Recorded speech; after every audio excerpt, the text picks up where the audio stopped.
Вот и пришла весна. Цветут цветы.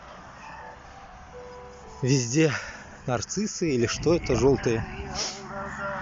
Вот так вот.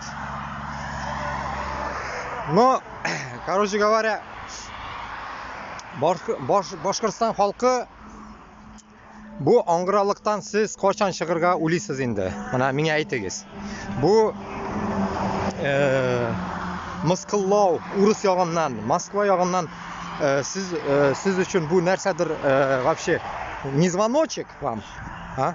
Sizga bu вообще boshqa qizga tibami ekan вообще, tepmaymi ekan вообще? Siz qachonga qadar ong'ira bo'lib yashaysiz? Siz menga shuni aytingiz. Kommentariyalar yozingiz. Men shu yoqdan bir narsa bilsam, so'larman. Как вы это смотрите на это все?